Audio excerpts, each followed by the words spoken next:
January 24th, 1978. Linsheim, West Germany. Inside a quiet nursing home, far from the public eye, a 66-year-old woman lies in a metal bed. She is agonizing. The room is silent except for the rasp of her breathing. The air smells of antiseptic and medicine. She is alone. There are no family members, no friends holding her hand. The footage shows her hands tremble uncontrollably on the white sheets. These hands look fragile now, but 30 years prior, they were steady as steel. These same hands filled syringes with gasoline. They inserted the needles directly into the hearts of healthy, defenseless girls. They pushed the plunger down. Her name was Herta Oberheuser. She holds a dark title in history. Why? She was the only woman sentenced at the Nuremberg Doctors Trial. She did not just follow orders, she tortured prisoners, she removed bones and muscles from living subjects, she killed in the name of a science corrupted by absolute hatred. At first glance, a dying grandmother. But in reality, a monster who escaped the gallows. Stay until the final minute. You need to understand how the justice system tried to punish her, and why the final verdict remains, to this day, one of the most controversial decisions of the post-war era. It was a failure of the law, but this was only the beginning. Before we open the case files, we have a target. We are moving toward 1 million subscribers. It seems like a distant number, but with your help, we will get there. Click subscribe now, leave a like, become part of this investigation. The construction of a criminal begins. May 15th, 1911. Cologne, the German Empire. Herta Oberheuser was born here, the daughter of a modest family. She didn't stay long. The family packed their belongings and moved to Düsseldorf. She grew up fast. In the classroom, she wasn't loud or playful. She was silent, disciplined. Teachers looked at her grades and saw a future leader. They marked her intelligence as a weapon for the future. Germany collapsed. The First World War left the country in ruins. Inflation destroyed savings. But Herta ignored the chaos. She had one target: medicine. It was a bold ambition for a woman with empty pockets. The academic world was a fortress built for men. She stormed it anyway. 1931. She finished high school with top honors, but tuition required money. Why did she push herself to the breaking point? It seemed like pure dedication to healing. But ambition is a dangerous fuel. She didn't just study. She worked, she cleaned floors, she tutored. She traveled constantly between Bonn and Düsseldorf. The train rides were long, the nights were short. Her peers watched her with respect. They saw a symbol of overcoming, a young woman fighting honestly for her dreams. At first glance, a dedicated student struggling for her degree, but in reality, a mind waiting for an order to follow. While Herta memorized anatomy, the streets burned. Unemployment lines stretched for blocks. Political riots broke windows. The Weimar Republic was dying. Then came the solution.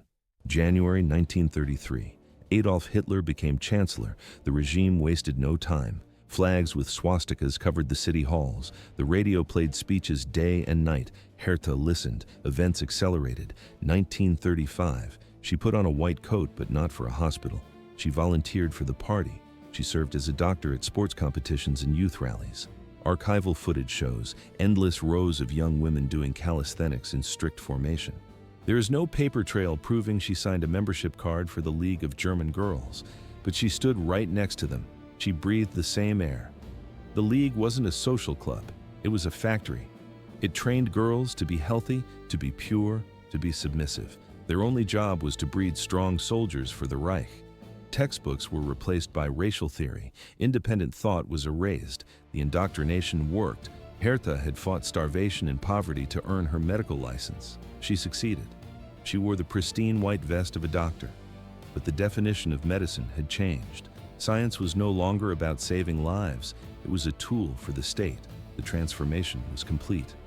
She entered the Nazi Party. 1937. That was the year Herta Oberheuser reached the summit. She received her doctorate in medicine. In a Germany crippled by the economic struggles of the past, a woman graduating as a doctor was an anomaly. It was a rare victory. But Herta did not stop there. She chose to specialize in dermatology. This field required precision. It demanded a strong stomach to deal with the visible and invisible pain of human skin. Why did she take the next step? It wasn't forced. There were no guns at her back. But ambition is a powerful motivator. The most critical decision of that year did not happen in a sterile clinic or a university hall. It happened in a political office. Herta decided to join the Nazi Party. It was a cold calculation. There was no coercion, no threat to her career. On the contrary, membership offered rewards. The party controlled every sphere of public life. Joining meant open doors. It meant access to state offices and academic privileges. But this decision carried a heavy price. By signing that paper, Herta did not just join a club. She embraced a radical worldview. She accepted the belief in racial superiority. She accepted the hatred of the impure. She accepted the idea that the weak must die so the strong could rise. She did not question this logic. She adhered to it completely. September 1st, 1939. The order was given. Germany invaded Poland.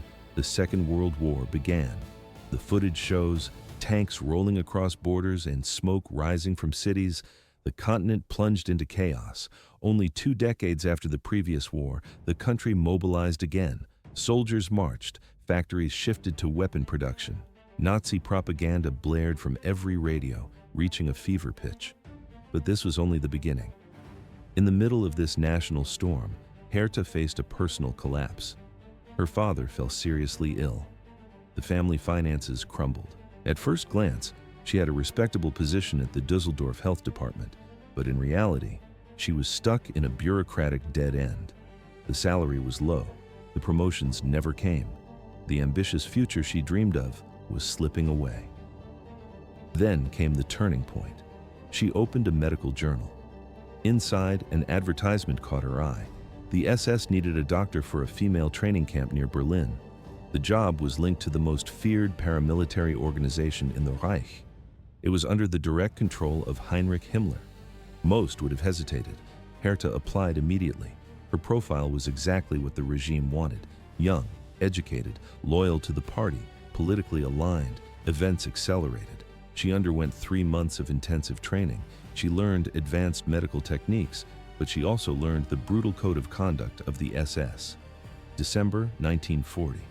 Herta arrived at her destination, Ravensbrück. This was not a normal prison. Opened in May 1939, it was the only major concentration camp built exclusively for women. Every brick in the wall, every schedule, every rule was designed for one purpose. It was an efficient machine of repression and moral destruction. The camera records, lines of women in striped uniforms, shivering in the cold. Over 150 women worked there as SS guards. Most were volunteers. Some wanted the paycheck, others wanted the status. And as time would show, some simply enjoyed the cruelty. Herta walked through the gates. She did not flinch. She did not look away in shock. She adapted with frightening speed. She integrated into the camp's medical staff immediately. She stood side by side with Walter Sontag and Gerhard Schiedlowski. The nightmare had a new doctor. Wolterson, Tagerhard, Schiedlowski. Under these names, the hospital became a dungeon. In this place, medicine was not a cure. It was torture, conducted with surgical gloves. At first glance, a sterile operating room, but in reality, a laboratory of death. Together, the staff performed grotesque experiments on prisoners. The details are sickening. Healthy teeth were extracted one by one, no anesthesia. Only the sound of roots snapping under metal pliers. Then came the needles, injections of phenol, gasoline, waste oil. The doctors drove the syringes straight into the heart. The victims seized on the tables. It was a mechanical execution disguised as a procedure. They performed unnecessary amputations. They improvised transplants, sewing mismatched limbs onto screaming victims. Knowledge was not sought. Suffering was the only data they collected. But one episode specifically marks Herta's complete descent into horror. Inside Ravensbrück, a specific group of prisoners existed. Women forced into brothels to serve Nazi soldiers. They were physically ruined, psychologically shattered, yet the doctors demanded more. They selected these women for experiments focused on venereal diseases, syphilis, gonorrhea. The The women reached their limit. At the brink of collapse, they refused to submit. Who would force them? The guards? The male doctors?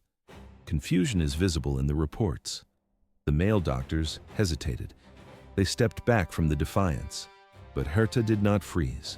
She offered herself spontaneously to continue the tests. She grabbed the equipment, she took charge. She was not forced. She went beyond what was required.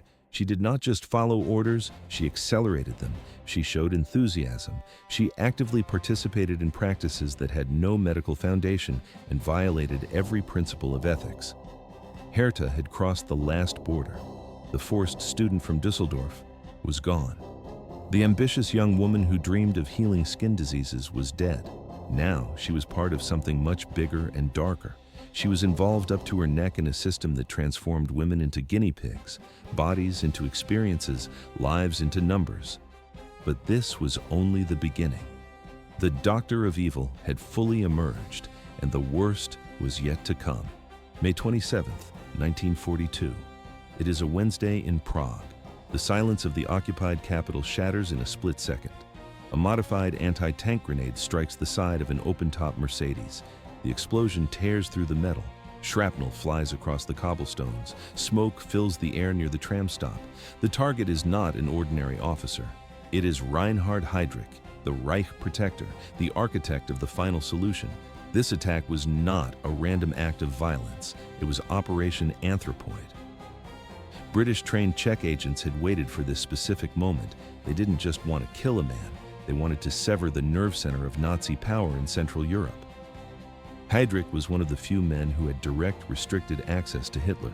He created the Gestapo. He wore his uniform with terrifying precision. His eyes were cold. His brutality was calculated. But now, the man with the iron heart lay bleeding on the upholstery. The ambulance arrives. Sirens wail. He is rushed to the Bulovka hospital. Enter Karl Gebhardt. He is Heinrich Himmler's personal physician and a titan in the Reich's medical hierarchy. He takes charge of the patient. The situation is critical, but treatable. Sulfonamides, early antibiotics, are available. They are the standard for fighting infection. Why did the doctor refuse to use them? The drugs were right there on the shelf, but Gebhardt was blinded by arrogance. He viewed sulfonamides as Anglo-American medicine.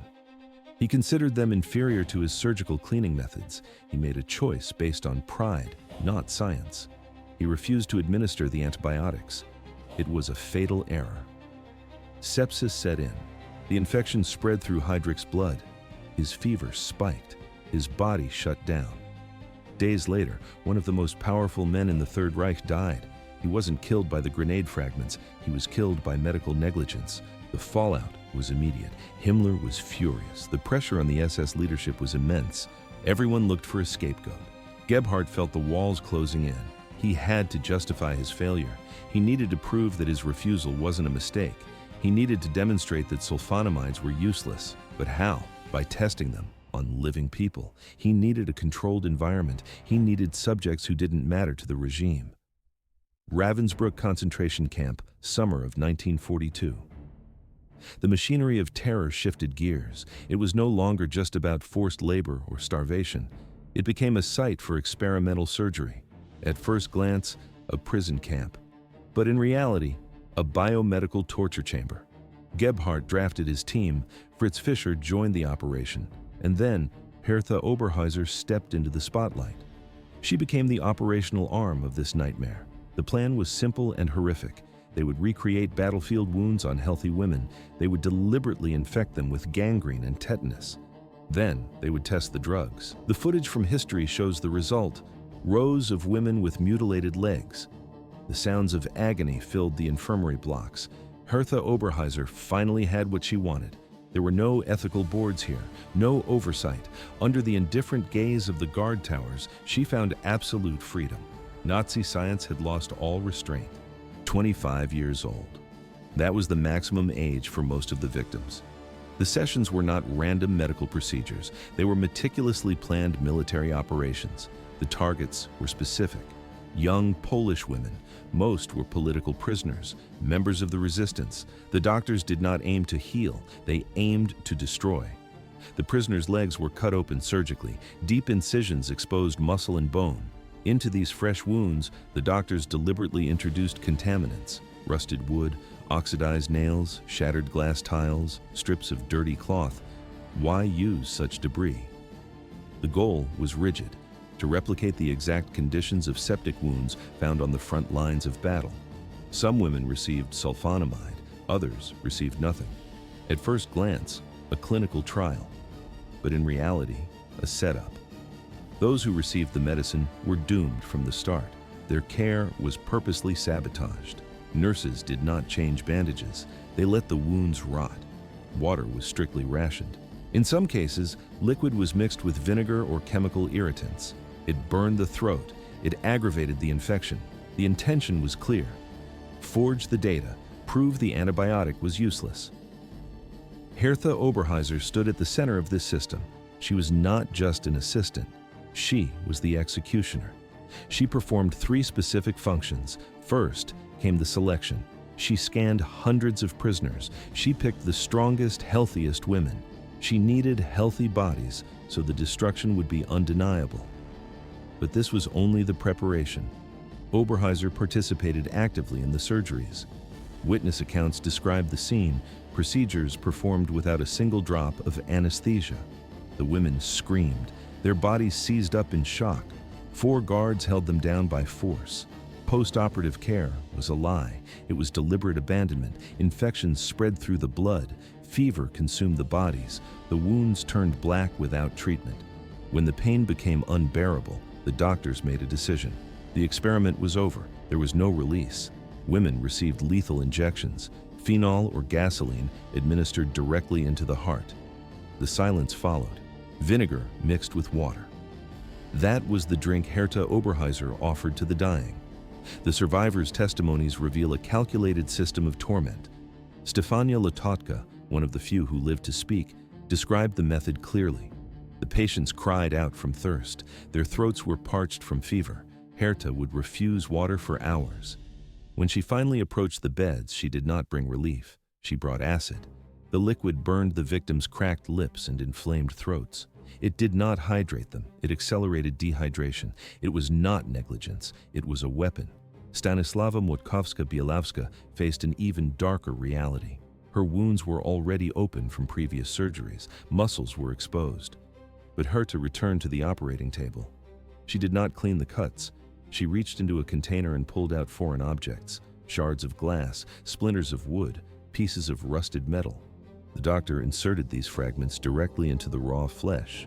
She rubbed the rust against the bone. Why did she do this? There was no medical pretext for this specific cruelty. The only explanation was pain. She wanted to make the suffering routine, to stretch the agony until the mind broke. Isabella Reck provided a different perspective in the files. She saw the doctor's psychological mask. Herta stood by the bed. She smiled warmly. She promised to change the dirty bandages within an hour. Then, she turned her back and walked away. She never returned that day. The prisoners waited in silence. The hope of relief became a new form of torture. They lived at the mercy of her mood. But when the screaming became too loud, Herta ended it. Not out of empathy, but because the noise was an inconvenience. She prepared the syringe. The contents were not medicine. They were gasoline or oil. At first glance, a medical injection, but in reality, a chemical execution. The needle pierced the heart directly. It was a quick procedure, lasting only seconds. But the death took 3 to 5 minutes. The liquid burned through the veins. The victims did not drift away in sleep. They convulsed violently. Their eyes remained wide open. They were fully conscious as their hearts failed. Herta watched them die. She called it an act of mercy. But the violence did not stay in the clinic. Anna Heil traveled from Frankfurt to find her sister. She was desperate. She found Herta and asked for news. There was no verbal answer. The doctor raised her boot. She kicked Anna in the face. Then she kicked her in the stomach. The footage of memory is clear. Anna falls to the concrete. Herta stands over her. The doctor spoke coldly. She said the sister was gone. She was a useless mouth. The regime could no longer feed her. It was a demonstration of absolute power. Human life had zero value here. The horror extended to the unborn. The archives record the details. Herta participated in forced abortions. Women at 7 or 8 months of pregnancy were dragged in. The staff did not use surgical tools initially. They used fists. They beat the mothers until premature labor began. If the baby survived the birth, they were killed immediately. They were discarded like medical waste. The camera records piles of small bodies in the corner of the room. Roma women and children faced a different fate.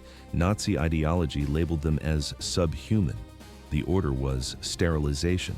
The goal was not just to stop reproduction, it was to erase the lineage entirely, to ensure this people had no future. It was eugenics disguised as science, enforced by Herta's scalpel. The numbers tell a heavy story. Karl Gebhardt commanded the unit. Fritz Fischer assisted.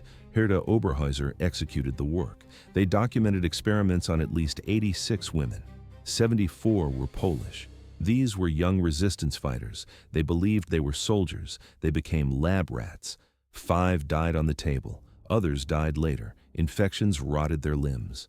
Hemorrhages drained their blood. Some were executed by firing squad simply to hide the scars. The evidence had to be destroyed. But this was only a fraction of the death toll. Ravensbrück processed 132,000 women, French, Russian, Jewish, Chinese, German. The records show 92,000 of them died. They died from exhaustion, from typhus, from the bullet or the gas. Thousands were never registered in the books. Their names turned to ash in the crematoriums. They vanished into the silence of the common graves until the gates opened. April 30th, 1945. The heavy iron gates of Ravensbrück finally groaned and gave way. Soviet tanks rolled through the perimeter, crushing the barbed wire. The steel letters SS marked the entrance, but they no longer held any power. Soldiers smashed the locks with rifle butts. For tens of thousands of prisoners, this moment arrived too late. They were already ash. But for the rest of the world, the liberation arrived just in time to witness the aftermath. What the Red Army soldiers found was not a prison camp. It was a factory of death. The footage shows empty barracks abandoned in a panic.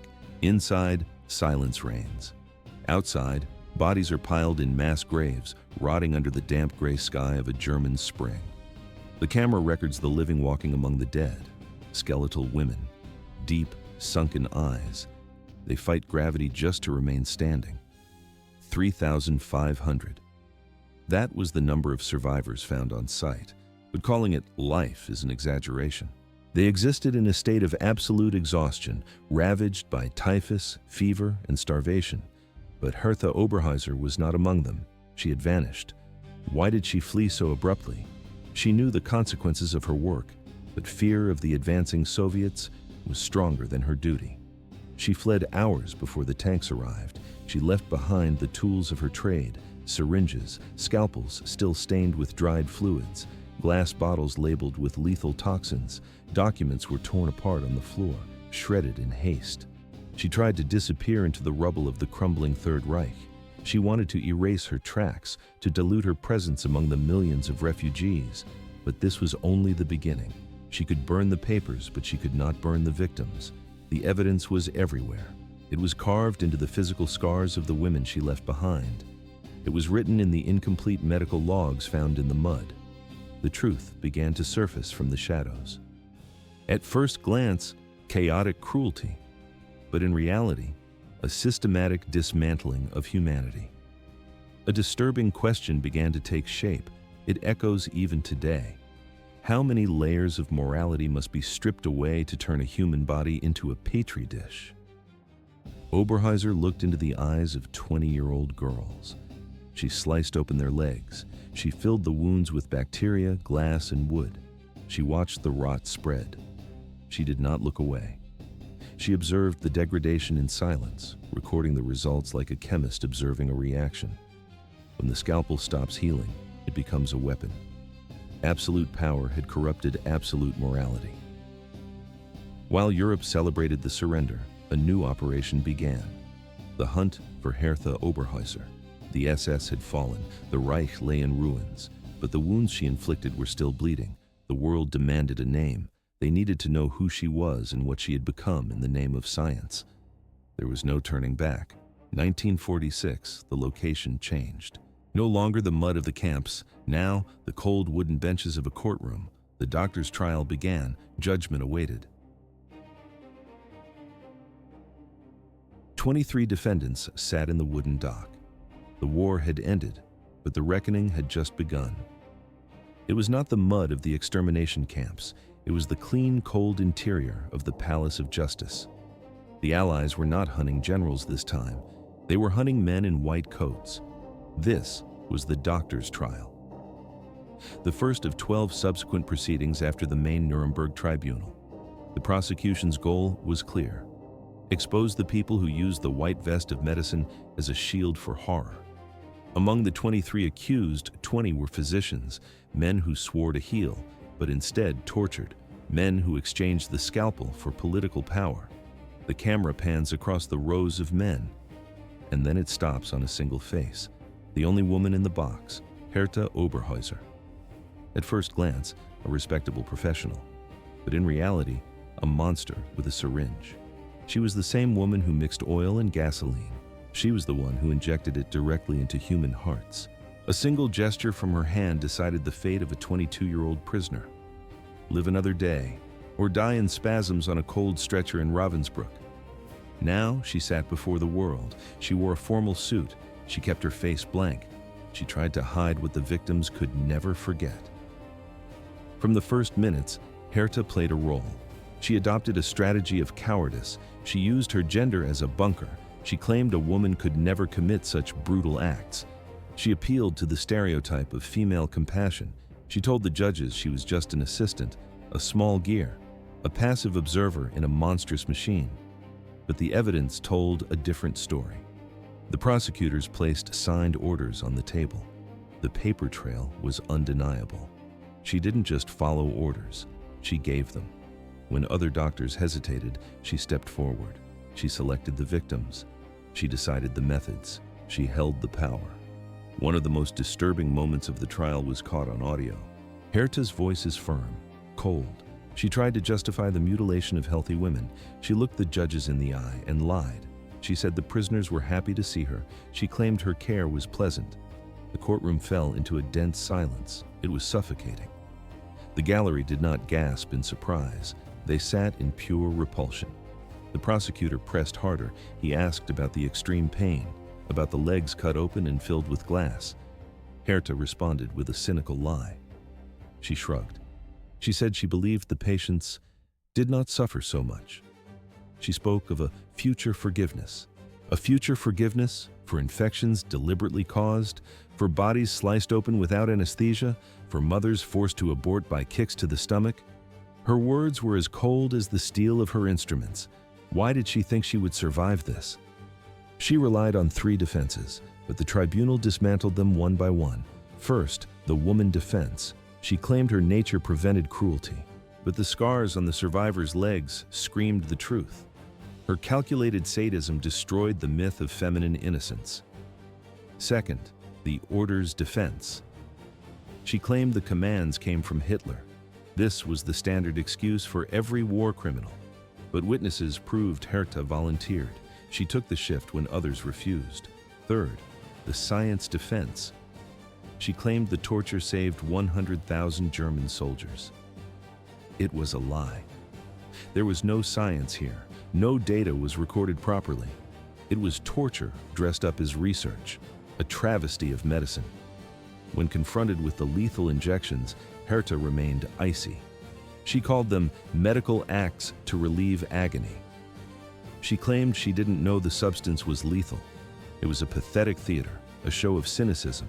But the court did not buy it. The survivors were there. They stood up. Stefania Lototka, Stanislava Mlotkovska, Isabella Reck, Anna Heil. They were not just names on a file. They were flesh and blood. They rolled up their sleeves. They showed the mutilated limbs. They pointed a finger at the woman in the box. They refused to be forgotten. August 20th, 1947. The gavel came down. The verdict was read. Karl Gebhardt, her superior, received the death penalty. He hanged on June 2nd, 1948, but Herta escaped the rope. The court sentenced her to 20 years in prison for war crimes and crimes against humanity. The footage shows her being led away. It felt like justice, but the feeling in the court was heavy. The world turned its eyes away too soon. Herta Oberheuser's story did not end in that cell. January 1951. The next chapter would be just as revolting as the crimes that put her there. Justice was about to be betrayed.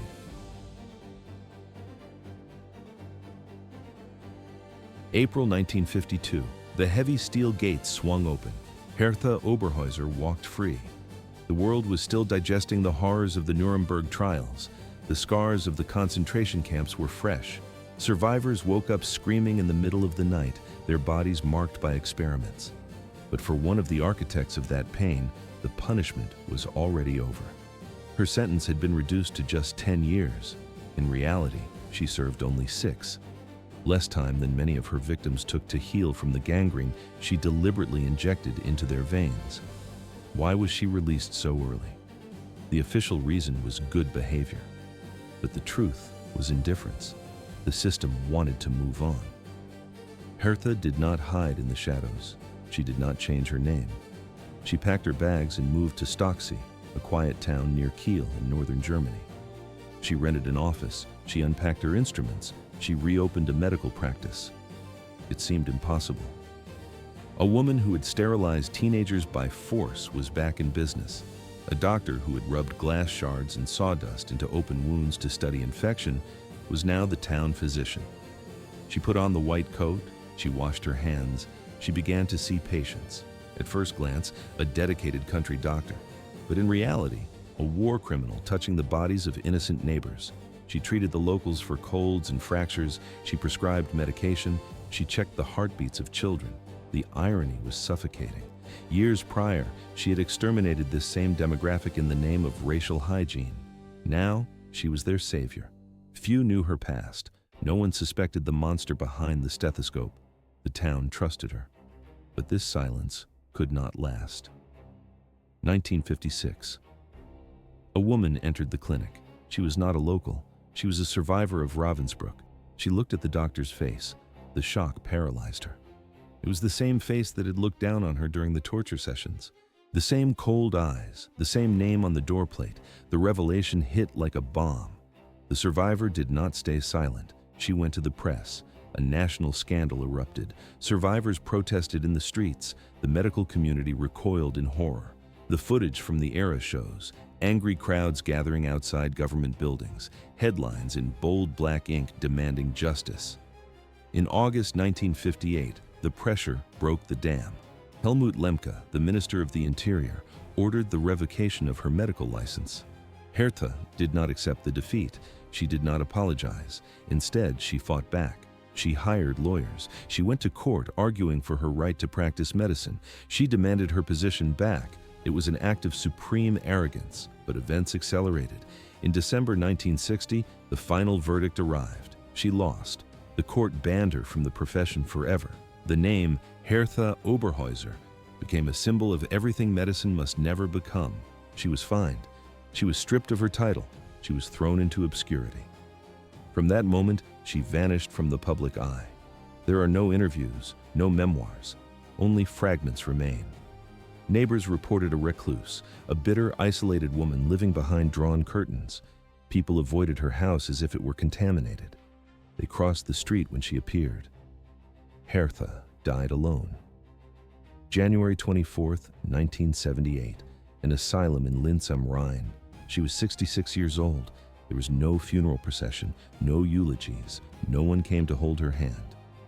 The camera records, a simple, unmarked grave. Those were the same hands that once sewed infected wounds shut to prevent drainage. The same hands that held syringes filled with gasoline. The same hands that pressed the plunger of a lethal injection into the chests of young women. Now, those hands were cold and immobile. Medicine was finally free of her. Her legacy is not one of healing. It is a warning. It is a dark reminder of how science disconnects from ethics, how fanaticism wears a white vest and a technical smile. Herta was not coerced. She was not a victim of orders. She made a conscious choice to embrace evil. Human justice failed to punish her adequately. But history does not forget. No matter how much time passes, the truth returns to the surface. Herta Oberheuser was never a doctor, she was an executioner, thus ended the story.